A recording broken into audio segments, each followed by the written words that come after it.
Assalamualaikum warahmatullahi wabarakatuh. Salam sejahtera untuk kita semua. Perkenalkan, kami dari kelompok satu dengan saya Reki Jumantara Hafid dan juga rekan-rekan saya ada Farah Zandra, Umar Faruk Kambani, Zainal Mutakin, dan juga Zaki Abdillah. Yang pada kesempatan ini kami akan coba untuk memaparkan hasil praktikum mengenai distribusi probabilitas kontinu menggunakan studi kasus data cuaca di kota Perth, Australia. Namun sebelum kita membahas hasil analisisnya, izinkan saya untuk menjelaskan sedikit mengenai apa yang dimaksud dengan distribusi kontinu.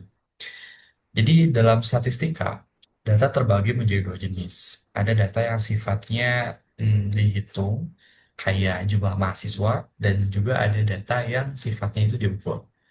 Nah, distribusi kontinu ini berkaitan dengan data yang diukur. Nilainya bisa sangat bervariasi. Itu bisa memuat angka desimal yang tak terhingga dan dalam rentang tertentu.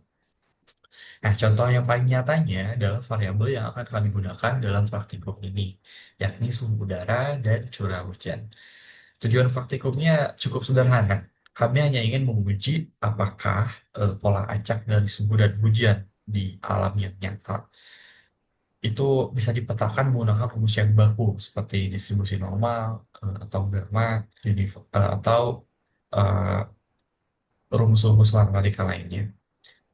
Nah, maka dari itu untuk menjawab pertanyaan tersebut, mari kita mulai dengan distribusi normal.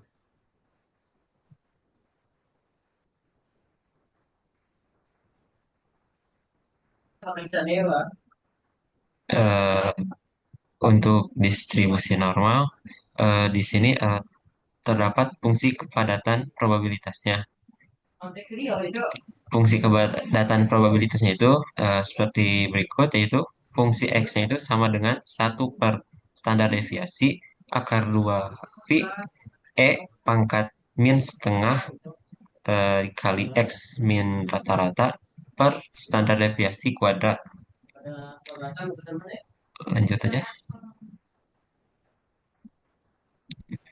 Nah, di preparasi data, sebelumnya kita kan ngambil datanya dari situs Weather House.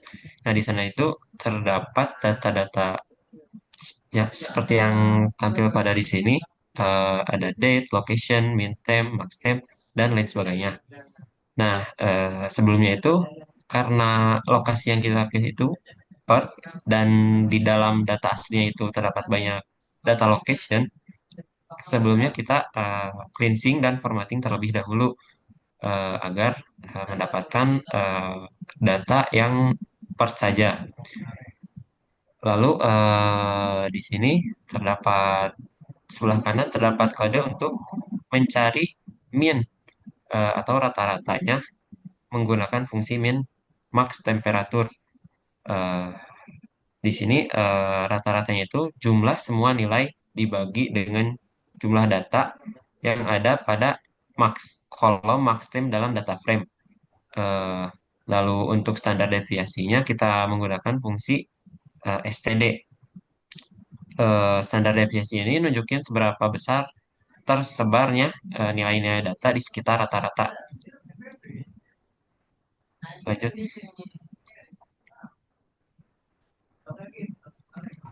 Lalu setelah kita dapetin rata-rata dan standar deviasinya, kita lanjut ke visualisasi histogram. Kode di sebelah kiri ini adalah proses eh, yang dilakukan dengan menghasilkan titik-titik rentang nilai menggunakan NP fungsi np.linspace.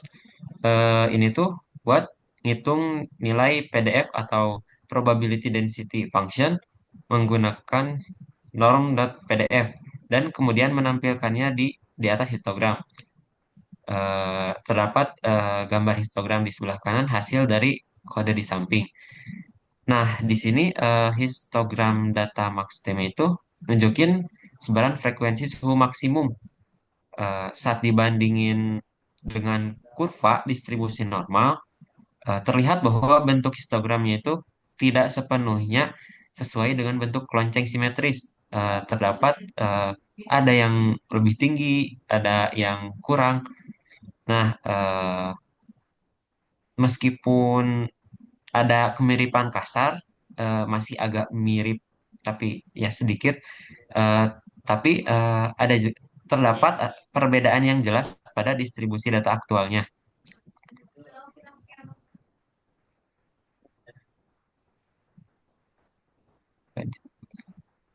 Lalu untuk uji kesesuaiannya, eh, di sini data maxname terlebih dahulu dibersihkan dari nilai kosong menggunakan drop NA. Karena di data maxname itu terdapat beberapa data kosong.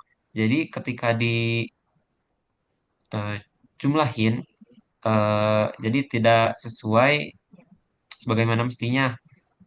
Lalu selanjutnya fungsinya itu pakai KS test digunain untuk menguji apakah distribusi data tersebut sesuai dengan distribusi normal dengan parameter mean dan standar deviasi yang telah diperoleh sebelumnya. Nah, di sini KS itu adalah uji Kolmogorov-Smirnov dan untuk hasilnya itu didapat statistik ujinya itu 0,07527 sekian dan nilai p-value-nya itu 1,0057 sekian. Nah, dengan menggunakan tingkat signifikan alfa 0,05 atau 5% ini, nilai P-nya itu sangat kecil, jauh lebih kecil dari 5%, memberikan bukti kuat untuk menolak hipotesis nol, yaitu hipotesis nol dalam uji ini menyatakan bahwa data berasal dari distribusi normal.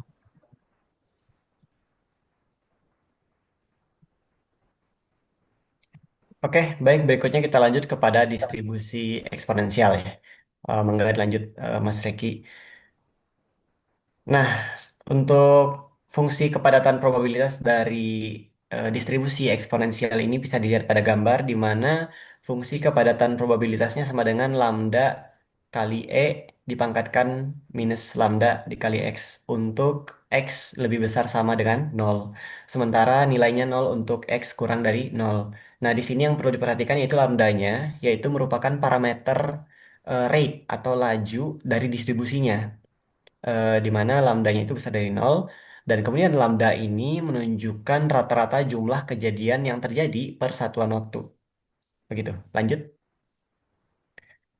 Nah, untuk langkah-langkah yang dilakukan pada praktikum kali ini terkait eksponensial itu sebetulnya tidak jauh berbeda dari yang sudah dilakukan dari distribusi normal tadi. Apalagi ini preparasi data tidak jauh berbeda. Mungkin bisa dilanjut saja. Kita selanjutnya setelah melakukan preparasi data, kita melakukan perhitungan interval antar hari hujan di kota Perth atau di region Perth tadi ya. Jadi yang dilakukan di sini yang pertama, kita memilih semua hari dengan rainfall-nya itu besar dari nol ya sebagai hari hujan. Kemudian yang kedua, kita urutkan tanggal hujan untuk memastikan perhitungan intervalnya itu akurat. Dan yang ketiga, kita ambil tanggal hujan berikutnya dengan menggunakan fungsi shift minus one. Keempat, itu kita menghitung selisih hari antara dua kejadian hujan berturut-turut. Dan terakhir, kita akan menghasilkan data interval dalam satuan hari sebagai input untuk pemodelan distribusi eksponensial. Itu yang dilakukan pada langkah ini. Berikutnya. Nah, berikutnya estimasi parameter lambda pada distribusi eksponensial bisa dilihat pada gambar. Jadi yang dilakukan pada langkah ini, yang pertama itu menggunakan interval antar hari hujan tadi sebagai sampel datanya. Dan kemudian rata-ratanya dihitung, ya rata-rata interval atau X barnya menggunakan fungsi min dari NumPy. Kemudian parameter distribusi eksponensialnya itu ditentukan dengan rumus lambda sama dengan 1 per X bar.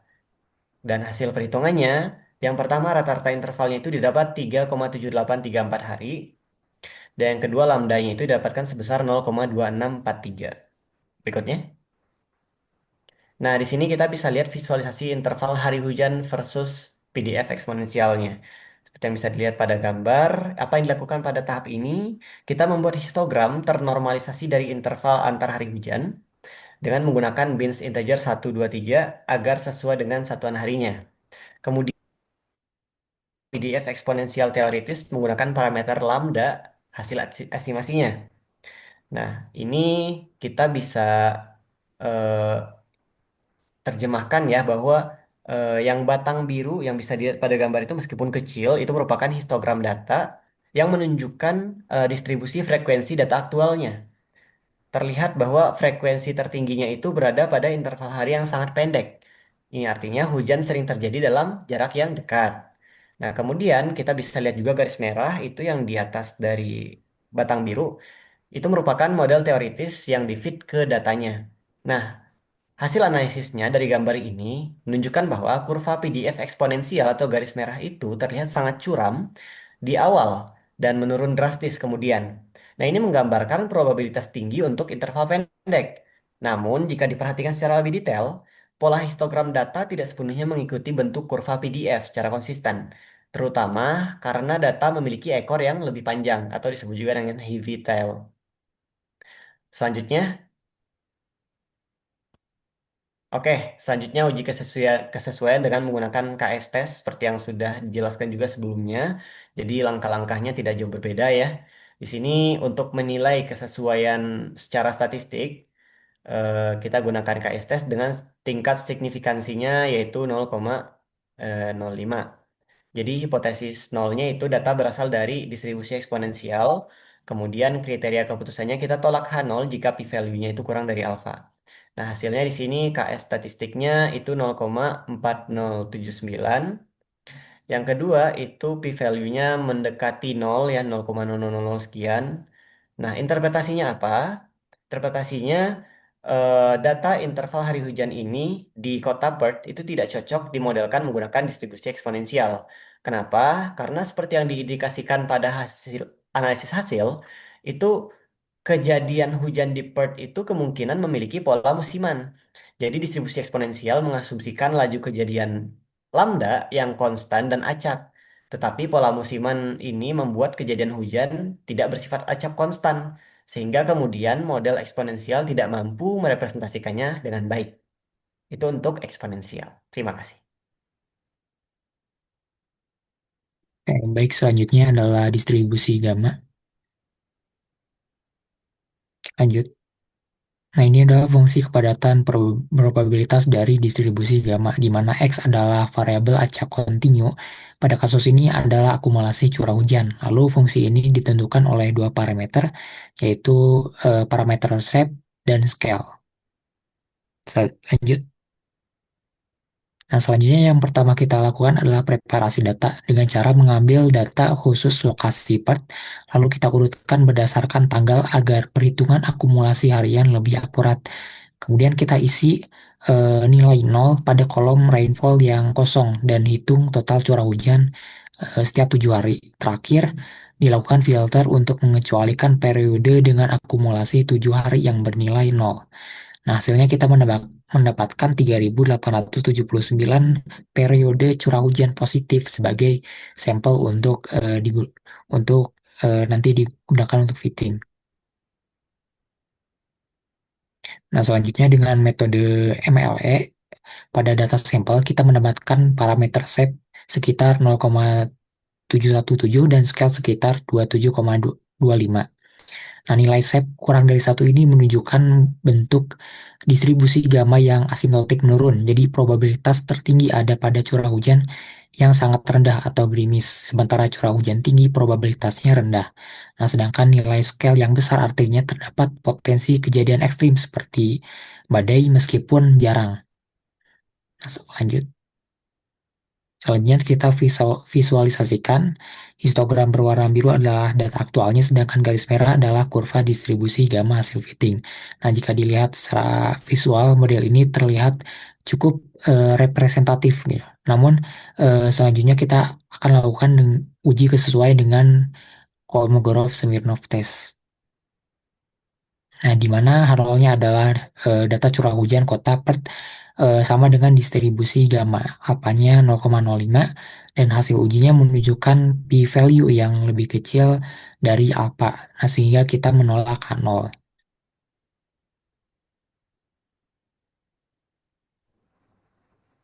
Oke, selanjutnya distribusi uniform.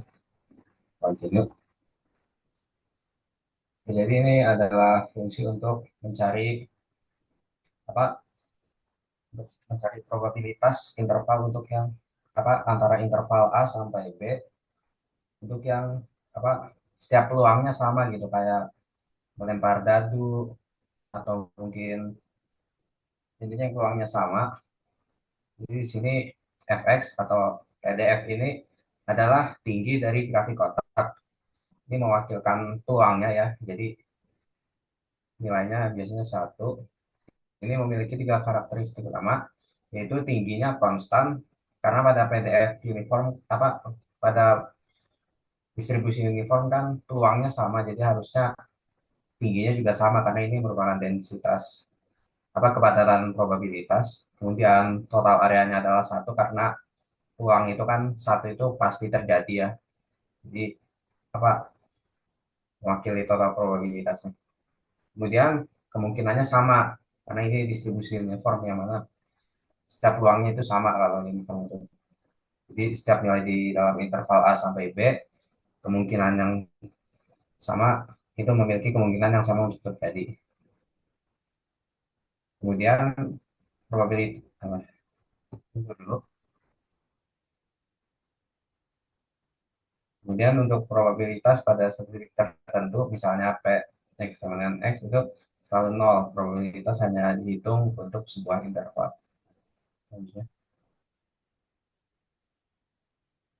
Oke, jadi ini tahap preparasi datanya ya.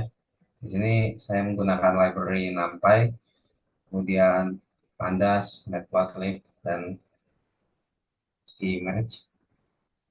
Kemudian parameternya A yaitu batas bawahnya 0, kemudian B yaitu batas atasnya 1, kemudian jumlah data yang dipilih 10.000. Ini untuk mengecek nilai terkecil dan terbesar dari adalah sampel.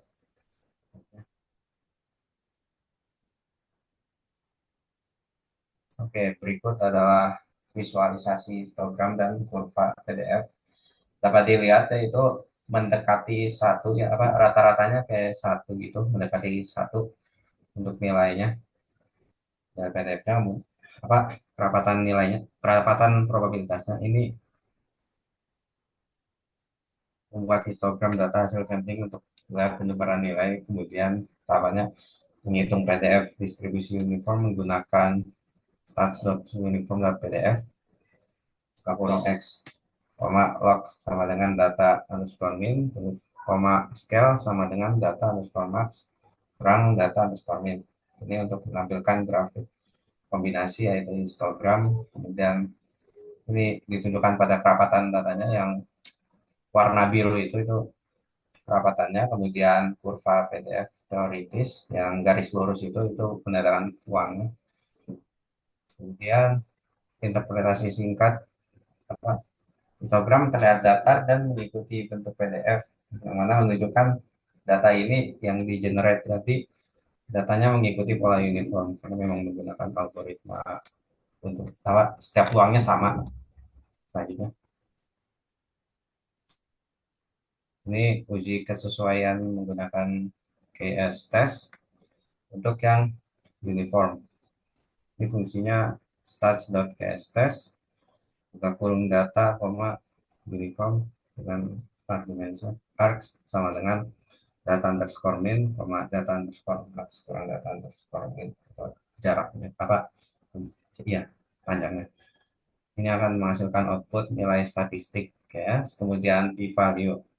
Jadi untuk menentukan keputusannya yaitu jika p-value-nya lebih dari 0,05 maka data dianggap termasuk cocok dengan distribusi uniform. Artinya data tersebut memiliki peluang yang sama pada setiap interval. Jadi dari hasil sebelumnya kan dari kasus sebelumnya dilihat bahwa p-value-nya 0,506 Pak, bukan masih yang tadi hasilnya apa dilihat 0,506 jadi lebih dari 0,05 ya hasilnya jadinya cocok dengan distribusi uniform artinya uangnya sama setiap interval.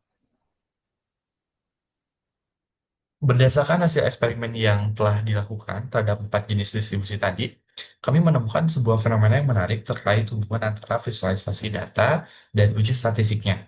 Nah, ini pertama, satu-satunya distribusi yang dinyatakan cocok secara statistik itu hanya distribusi uniform yang terakhir. Nah, itu kenapa? Karena data yang digunakan itu data hasil generate komputer gitu, yang memang sudah dirancang sedemikian rupa. Nah, namun kondisinya akan berbeda ketika kami tadi menerapkan model pada data cuaca asli, khususnya pada distribusi gamma. Nah, secara visual, eh, rekan-rekan dapat melihat bahwa garis kurva model yang tadi berwarna merah itu sudah mengikuti bentuk histogram data dengan cukup baik. Nah, secara logika kan model ini harusnya udah layak digunakan gitu ya. Tapi ketika kita melakukan uji Kolmogorov-Smirnov, itu hasilnya berbeda. Nah, uji ini menolak hipotesis kesesuaian model tersebut. Nah, setelah dicari tahu kenapa itu bisa terjadi, penyebab utamanya adalah sensitivitas uji statistik terhadap jumlah data. Dalam praktikum ini, kami menggunakan ribuan data observasi. Nah, pada jumlah sampel yang sangat besar, uji statistik ini menjadi sangat ketat. Ya. Perbedaan yang sangat kecil itu akan dianggap sebagai penyimpangan yang signifikan oleh hukum statistik. Nah, hasil sebagai penutup, kesimpulan utama dari praktikum ini adalah mengenai bagaimana kita akan menyikapi hasil pemodelannya. Kami menyimpulkan bahwa penolakan dari uji statistik itu tidak serta-merta menandakan bahwa model tersebut buruk atau salah. Ya. Namun hal ini sering terjadi untuk menunjukkan bahwa data alam itu memiliki kompleksitas yang rumit yang tidak bisa ditangkap 100% secara sempurna oleh rumus matematika. Nah, oleh karena itu, dalam analisis data skala besar, keputusan itu sebaiknya tidak hanya diambil berdasarkan nilai uji statistik semata, melainkan juga harus mempertimbangkan kecocokan visual dan logika fenomena alamnya. Mungkin sekian presentasi dari kami. Mudah-mudahan apa yang disampaikan bisa memberikan inspirasi dan juga manfaat. Terima kasih atas perhatian Ibu serta rekan-rekan sekalian. Assalamualaikum warahmatullahi wabarakatuh. Waalaikumsalam warahmatullahi wabarakatuh. Sulit, sulit, sulit, sulit. Simpan raginya mana, bos?